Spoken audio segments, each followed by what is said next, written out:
Reka tubasuhuze nshuti bene data muri kuri Yerusalemu nshya iwacu TV, amahoro y'Imana abane na buri muntu wese udukurikiye, kandi icyubahiro cy'Imana no gukora kw'Imana kubane na buri muntu wese. Reka dusenge Imana yacu. Turagushimiye Uwiteka, turagushimiye Data wera, amahoro yawe no gukora kwawe bibane na buri muntu wese, kandi umuntu ugukurikiye umuha amahoro, abarwayi bakize, abari mu ntambaro barinde kubw'icyubahiro cyawe, gukora kwawe no gutegeka kwawe bibane nabo, kandi amahoro meza akomeza ashyigikira Abanyarwanda, Abagande, Abatanzaniya, Abanyakenya, Abarundi, isi yose, Afurika yose, ukomeze kuzenguruka ibihugu byacu. Tugirire neza, ineza yawe n'urukundo rwawe bikomeze kugaragara muri twe none n'iteka ryose, amen. Tuzanywe no kubasuhuza no kugira ngo tuganire ku bintu birimo bigenda bicicikana ku mbuga nkoranyambaga, kuko bikabije. Hari ibintu bimwe na bimwe bigenda bikorwa, ahari abantu bakabivugaho bakavuga bati ese biriya byaje gute, byagenze gute? Twakomeje kubona videwo abantu benshi barimo kwibazaho, barimo gutekerezaho. Ntago ari byiza, kuko Bibiliya ijambo ry'Imana riravuga ngo hanze hazaba imbwa, abarozi, abasambanyi n'ibindi, n'abakora ibintu nk'ibyo gutyo. Rero ni ukuvuga ngo Uwiteka akurinde kandi akugirire neza, kuko turi mu bihe bya nyuma. Rero igihe kirageze kugira ngo imbaraga z'umwijima zibashe kurwanya abera, no kugira ngo zibatsotsobe zibamareho. Igitabo cya Daniyeli kiravuga ngo iryo hembe rihabwa kurwanya abera ndetse ryenda no kubanesha. Bishatse kuvuga iki? Bishatse kuvuga yuko muri ino minsi turimo ari ukuba maso tugakomera, kuko Uwiteka we adufiteho umugambi. Icyitonderwa, turimo turavuga ku bintu bitandukanye cyane, ku buryo wowe ubwawe mbese bimeze nk'aho ari urusobe rw'ibintu,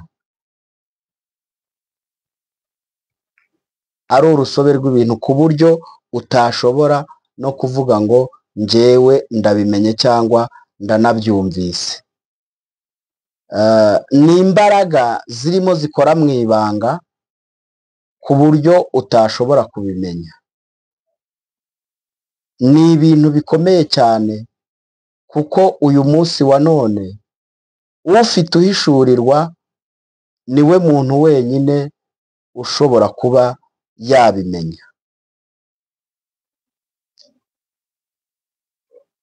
Nimba urugo rutizera Imana rushobora korora imbwa, ntago wambwira ukuntu umukozi w'Imana, umushumba, umupasiteri ashobora gufata imbwa akayishyira mu kiganiro. Pasiteri, uyu ni umwuka w'ibyo aba yategetswe, kuko Eliminate ifite uburyo iyobya abantu. Habanje kuzaho uburyo bw'ibitambaro bivaho, hazaho uburyo bw'inkoni buvaho. Ni ukuvuga ngo rero akorera mu mayobera agiye afite uburyo busobetse ku buryo utanabimenya, ariko hahirwa abari maso bo bashobora kubimenya. Abantu benshi bakozeho komantere kuri videwo, ariko barivugira ibyabo, gusa ntago bazi yuko kiriya ari igitambo cyangwa itegeko ryavuye kuri uwo mwami wabo, bamwita ngo ni umwami w'abami. Shitani bamwita ngo ni umwami w'abami, utwariye isi y'umwijima. Hari ibintu byinshi ushobora gutandukanya. Bibiliya iravuga ngo mu bihe by'imperuka hazaba ibihe bigoye, ibihe biruhije. Ni ukuvuga ngo muri ibi bihe biruhije nawe urasabwa kuba wakabaye maso. Ibihe bigoye twe twabigezemo, ibihe biruhije twabigezemo. Icyo usabwa ni ugusenga ugahishurirwa uyu mwuka. Mushumba muzima, pasiteri muzima,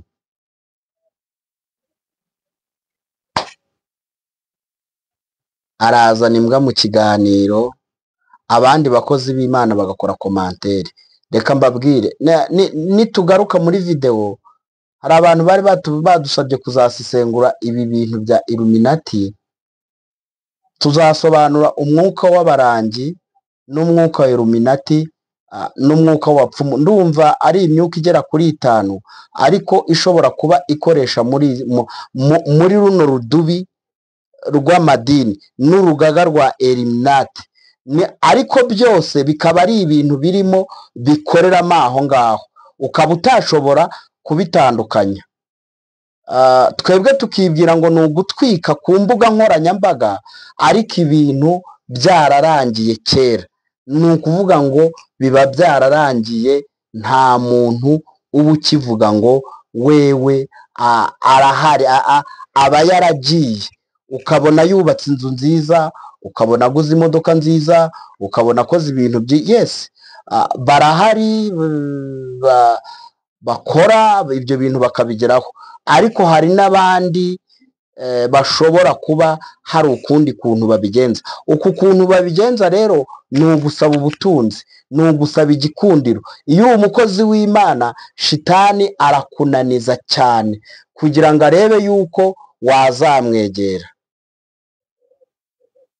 Usabwa kubyumva neza kugira ngo arebe nimba uzamwegera ukamusaba izo mbaraga. Ariko ndizera ko ku isi hose ukora ibyo gukiranuka Imana iramwemera. Ikintu usabwa ni ugukorera Imana, ikintu usabwa ni ugukora neza, ubundi ibindi byose Imana izabikora, kuko Uwiteka afite ubutware, afite ubushobozi, afite icyubahiro, yaratsinze kandi azahora atsinda. Ugiye gusesengura muri Bibiliya ukareba n'agatabo kitwa Nkurikira Mwami, wowe Nkurikira Mwami, uruhererekane rw'abapapa, kagenda kavuga uburyo bugiye butunguranye, harimo uruhererekane rw'abantu, harimo uruhererekane rw'ibintu, ku buryo ibi bintu byose udashobora kubisobanukirwa. Ushobora kubona ari ibintu by'ubufindo, ukabona ari nk'ibintu mbese utazi ukuntu bimeze, ukabona ari ibintu by'aho ngaho, ariko ibintu byararangiye kera. Abashumba, abapasiteri, abarevera, ababishopu, abapotere, abantu b'ingeri zose barasabwa gukurikirana no gutangira kwigisha ibi bintu, kuko iminsi y'imperuka yo yamaze kutwegera. Nubwo atarahabwa gukora ku mugaragaro, ariko shitani yamaze kugera gute? Yamaze kutwegera. Ibi byo mwarabibonye byo kugambanirana, abantu bakagambanira abandi, abantu bakaroga abandi, ibyo bivaho byinjira no muri leta, amadini arafungwa kubera idini ryanze irindi, byinjiramo neza mu buyobozi. Bisobanuye ngo rero uyu munsi wa none ni uko gusa shitani agikorera mu bintu by'ibanga, ariko ubundi ni ukuvuga ngo ejo n'ejo bundi cyangwa mu gihe kizaza hazabaho igihe cyo guhishurwa kwiwe, igihe azaba abohowe. Namara kubohorwa rero hazabaho ibihe bikomeye, hazabaho ibihe by'umubabaro, hazabaho ibihe bigoye. Ni ukuvuga ngo uko bisa kose n'uko bimeze kose, Uwiteka atugirire neza, Uwiteka turinde, Uwiteka tubere maso, Uwiteka tubere ku rugamba, umuntu wese mu rwe ruhande, Imana imurengere, Imana imutabare, Imana imuhe imbaraga, kandi gukora kwanyu kose Uwiteka akomeza abagirire neza. Ndabifuriza kugira ngo mukomere, nimumara gukomera mukomeze n'abandi, kuko Data wa twese afite imbaraga, afite ubutware, afite icyubahiro. Ufite ibintu byinshi bigenda biguteganya. Usabwa guhumuka kugira ngo urebe imbere, urebe kure hashoboka, kuko umuturanyi wawe cyangwa uwo mugendana cyangwa uwo musengana. Twagiye tuganira ku kintu cyitwa abaterankunga. Umuntu akaza agatera inkunga amakorali akagira ate. Nkatwe abashumba ibyo ngibyo ahanini dukunze kubyubakiraho, ugasanga twabigize byiza, umuntu akaba asambana, ukaba ubizi ko aroga, ariko akaba akora imirimo mu rusengero, ugasanga rero ibyo ngibyo twabyubatseho cyane cyane. Ese koko umuntu yaguha miliyoni ufite ikibazo cyo kubaka urusengero ukayanga? Ese koko umuntu yaguha isente nyinshi cyane amafaranga ufite ibibazo ukabona akoze umurimo w'Imana ukayanga? Ubu nibwo buryo bwonyine rero shitani arimo kubona bwo kunyuramo. Dushimye Imana ko hari abantu benshi Imana irimo ikoresha kwigisha Bibiliya neza, bakabihagararamo neza, bakigisha Bibiliya ukwiri batabiciye inyuma, bakamenya ukuri kw'ijambo ry'Imana. Reka mvuge ngo ibi bintu murimo mubona bihitinze ni ukuri kw'iyera yo mu ijuru. Iki kintu kirimo gicicikana ku mbuga nkoranyambaga gifite icyo kirimo gisobanura. Icyo kirimo gisobanura rero ni ukuvuga ngo ubundi ibi bintu byo kuvuga ngo ibyangiro, gucuruza ntiwunguke, kugira gute, uyu wose nta muntu wagenewe gucuruza ngo ahombe. Ahubwo hariho shitani ujya ukora ibintu agahombya abantu. Kubera iki? Ategereje yuko buri muntu wese agomba kugira gute, kumukorera. Niyo mpamvu rero agomba gukora ikintu wahinga ukarumbya, wacuruza, wagura imodoka, ibintu byose bikagenda byanga kugira ngo akubone hafi. Niwo mutego rero ashobora kugira gute, gutega abantu. Ashobora gutega umutego ugapfusha umugabo, ejo undi yakurambagiza bikanga, undi yakura. Ubundi afite inzira nyinshi ategeyemo, ariko biragusaba yuko ugomba kuba maso, ukumva yuko Data wa twese ari ushoboye, ukamusenga mu kuri no mu mwuka. Ni ukuvuga ngo ibiturwanye ntago biri kure yacu, kandi buri muntu wese ahabwa ikigeragezo kingana no kwizera kwiwe. Hari ibintu ukwiriye kumva mu matwi, hari n'ibyo ukwiriye kureba, hari n'ibyo ukwiriye guhumurirwa, hari n'ibyo ukwiriye gushyiramo ubwenge. Abantu benshi bakoze ibi bintu babyinjiramo mu mwuka mwinshi, uyu munsi wa none ntibagihari.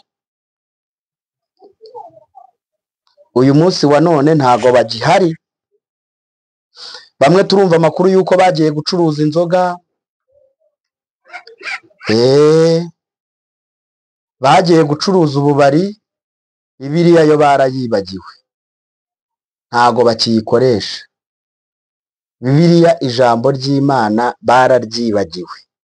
Byagombaga kuba ku bitugu rikaba hano gutya, ariko ibyo byose kuryikorera n'ibindi byose bagiye babyibagirwa, babishyize ku ruhande, ntago bakibikoresha, nta nubwo bashaka kubyumva.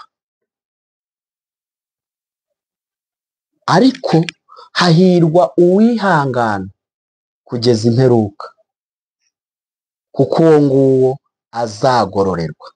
Mbese wowe uri mu wuhe mugabane?